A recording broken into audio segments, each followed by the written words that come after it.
Marcus Hale had learned a long time ago that the world did not care how tired you were. It kept moving. Bills kept coming. Time kept passing. And children, beautiful, innocent children, kept needing things that cost more money than their fathers could earn. He was 37 years old, and on the night everything changed, he was wearing a black uniform that was one size too small, carrying a silver tray of champagne glasses he would never be able to afford to drink, and trying very hard not to think about the folded piece of paper in his jacket pocket. The paper was an invoice from Mercy General Hospital. The number printed at the bottom was $340,000. The event was a charity gala held inside the Grand Meridian Hotel. Everything in the building was gold or white or both. The chandeliers looked like frozen waterfalls. The women wore jewelry that probably cost more than his apartment building. The men laughed too loudly at things that were not that funny. Marcus moved between them like a ghost, quiet, invisible, efficient, and refilled their glasses without ever making eye contact. He had been doing this for 3 hours. He had 2 more to go. After that, he had a 4-hour shift at the warehouse on the east side of the city. After that, he would go home, check on his daughter Lily, make sure she had taken her evening medication, and sleep for 4 hours before the whole machine started again. Lily was 8 years old. She had her mother's eyes and her grandfather's stubbornness and a heart condition that had been diagnosed when she was 3. She had already had 1 surgery. She needed another one, a bigger one, before her 9th birthday. Without it, the doctor had been honest in the way that good doctors sometimes are, the risks became very serious, very fast. Marcus did not allow himself to think about that for too long. Thinking too long about something you cannot fix is how a person breaks. He had decided not to break. He had made that decision the day her mother left, 5 years ago, and he had kept it every single day since then. He was near the coat check area, alone for a moment, when he heard footsteps behind him. "Excuse me." He turned around. The woman standing in front of him was not someone he needed to look up to recognize. Victoria Crane was on the cover of business magazines the way some people were on the covers of fitness magazines, constantly, inevitably, as if the world had simply agreed that she belonged there.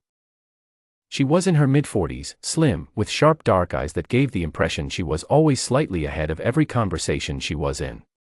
She wore a simple black dress and no jewelry except for a single watch on her left wrist that, Marcus suspected, cost more than his car. She was also standing very close for someone who did not know him. "You work here?" she asked. "Yes, ma'am." She looked at him the way people look at a painting they are trying to understand. Not rude.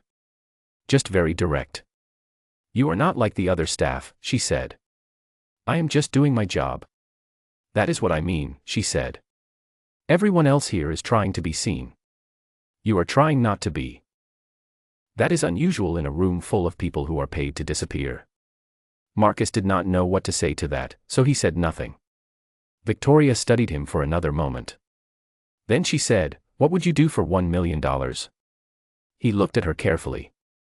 He had been asked strange questions by wealthy guests before. Usually it was something that came from too much champagne and too little self-awareness. But her glass was full, and her eyes were completely clear.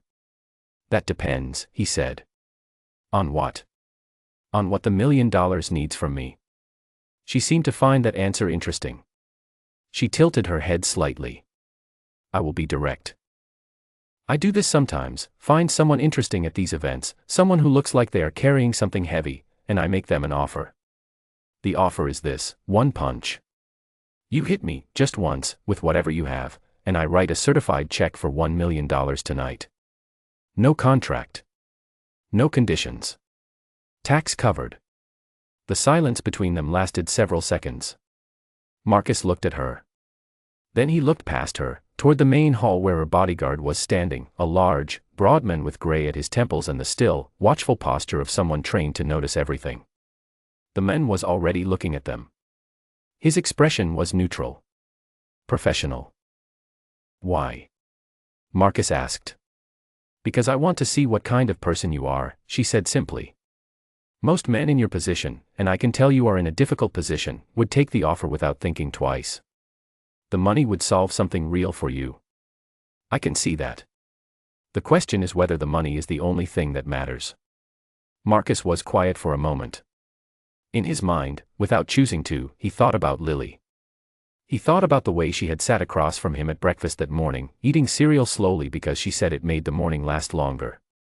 He thought about the invoice in his pocket. He thought about what $340,000 meant and what $1 million could do. He also thought about his father. Ray Hale had been many things, a complicated man, a hard man, sometimes an absent man, but he had taught Marcus one thing above everything else. He had said it once, in a gym that smelled like old rubber and sweat, when Marcus was about 15 and getting too confident for his own good. The moment you hit someone who hasn't earned it, his father had said, you become someone you can't take back. Marcus had never forgotten that. He looked at Victoria Crane and said, no. She blinked. Just once. No. No. You understand what I am offering? I understand exactly what you are offering, he said. And the answer is no. For just a moment, less than a second, something moved across her face. It was not quite surprise. It was something quieter than that. Something that looked almost like relief. Then, from behind her, there was movement. Derek Shaw had crossed the room in the time it had taken Marcus to say 2 letters. He was standing behind Victoria now, and his face, the composed, professional face of a man who had spent 20 years in private security without showing emotion, was completely different. He was pale. Not sick pale. Afraid pale. The kind of pale that comes when something from the past walks through a door you thought was locked forever. Miss Crane, he said. His voice was low and controlled, but there was something underneath it. A word, please. Not now, Derek. Ma'am. He stepped closer. Please. You need to stop. Victoria turned to look at him. She had worked with Derek for 11 years, and in those 11 years, he had never said please to her about anything.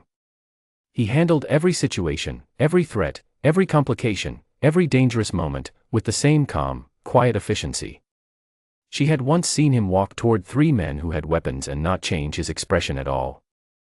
He was afraid now. Derek, she said carefully. What is it? He looked at Marcus. Then he looked back at her, and he said 6 words very quietly. He trained under Ray Hale, ma'am. The name hit the air like a stone dropped in still water. Victoria Crane went very still. Marcus watched both of them. He did not say anything. He waited. Ray Hale, Victoria repeated slowly. It was not a question. Yes, ma'am. She turned back to Marcus. The sharp, measuring look in her eyes had changed into something else. It was not fear. Victoria Crane was not afraid of very many things. But it was recognition, the kind that comes from a memory you have not visited in a long time, that comes back to you fully formed and unchanged, like it had been waiting in a room inside you with the lights off. Ray Hale was your father, she asked. He was, Marcus said. Another silence. Longer this time. I saw him fight once, she said. A long time ago. I was young and foolish and I ended up somewhere I should not have been. She paused. I watched him hit a man. A very large, very trained man. And I have never forgotten it. Not because it was violent. Because of what it looked like. It looked like physics. Like something inevitable. Like the man was not really hitting at all, like he was just placing his fist somewhere that gravity was already pulling the other man toward. Marcus said nothing. Your father was remarkable, she said. And I am standing here having just offered you $1 million to punch me, having had no idea who you were. She looked at Derek. You knew. Derek stood straight. I recognized the name when I ran his background check earlier. I did not say anything because I knew you would not make the offer if you knew. You were right, she said quietly. She looked at Marcus again. There was something different in the way she was looking at him now. Not with the cold, testing gaze she had walked over with. Something more honest than that. You still said no, she said. Before Derek said anything. Before I knew who you were. You already said no. Yes. Why? Marcus was quiet for a moment. Then he said, because there was nothing about the situation that was right. You had not done anything to me. $1 million does not change what something is. If it is wrong at any price. Victoria was quiet for a long moment. Then she said, "What is in your pocket?" He looked at her. "You keep touching it," she said. "Your jacket pocket. You have been doing it all evening. Whatever is in there is the reason you came tonight and the reason you are still standing here and the reason the $1 million was actually something you had to think about." He reached into his pocket. He took out the folded paper and held it for a moment. Then he handed it to her. She unfolded it. She read it. She read the number at the bottom. She did not react the way most people react to large numbers, with a sharp intake of breath or a raised eyebrow. She simply read it the way she read everything, completely, carefully, without wasting a reaction. "Your daughter," she said. "She needs surgery." "When?" "Before her 9th birthday. That is in 4 months. Victoria folded the paper again and held it. She was quiet for a long moment. Something was happening behind her eyes, something private and serious that Marcus did not try to read. Then she said, "I am going to tell you something about how I work, and I need you to listen carefully." He nodded. "I do not give people money because they are in need," she said. "I have a foundation. It funds things. Real things, medical programs, education, infrastructure. It does not write personal checks to strangers at galas, no matter how much those strangers deserve it, because that is not how lasting help works." She paused. "But my foundation does partner with Mercy General Hospital. We fund their cardiac surgery program. Specifically, pediatric cardiac surgery." Marcus looked at her. "Your daughter's surgery," she continued, "would fall under that program. It would be covered. Completely. The paperwork takes about a week. The surgery can be scheduled within the month after that." She looked at him steadily. "I am not doing this because you said no tonight, and I am not doing this because of who your father was. I am doing it because it is what the program exists for, and your daughter's case qualifies." He did not speak for a moment. Something moved through his chest, not quite relief, because relief was too small a word for it. It was something closer to the feeling of having been underwater for a very long time and finally, slowly, breaking the surface. "There is one condition," she said. He waited. "When your daughter asks you how this happened, how the bills stopped and the surgery got scheduled and everything became possible, you tell her that her father found a way. That is all. You do not tell her about foundations or programs or any of this. You tell her that her father found a way, because that is true. You came here tonight, you worked, you kept your dignity, you made the right choice when the wrong one was right in front of you. That is finding a way. She should grow up knowing that is who her father is." Marcus stood very still for a long moment. He looked at the floor. He pressed his lips together. Then he looked up. "All right," he said. She handed him a business card, plain white, just a phone number and her name. "Call this number on Monday. Ask for Janet. She handles the foundation intake. Tell her I sent you." Marcus took the card.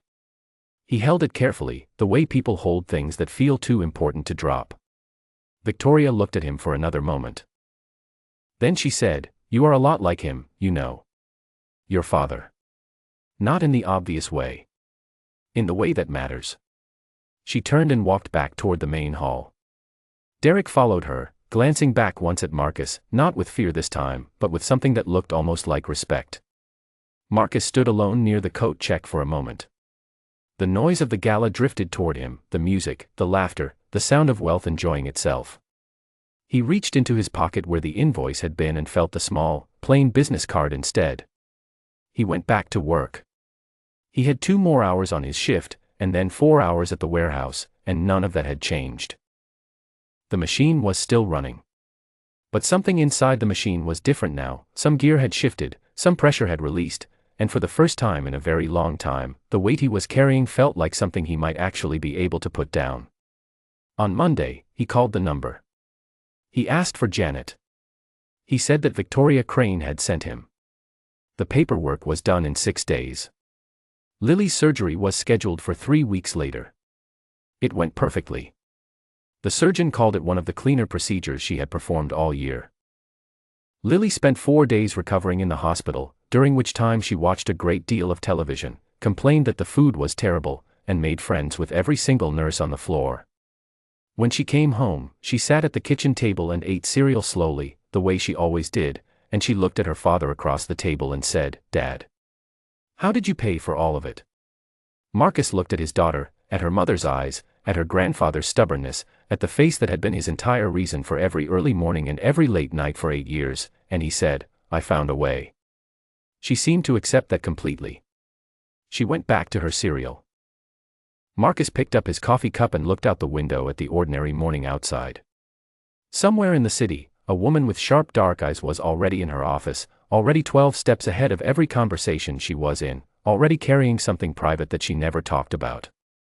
Somewhere else, a man with gray at his temples had handed in his retirement papers and was figuring out what came next. And at a kitchen table in a small apartment with good light and bad floors and a daughter who made the morning last longer on purpose, a man who had kept his word to his father sat quietly with his coffee and did not feel like he needed anything else. He had found a way. He always had.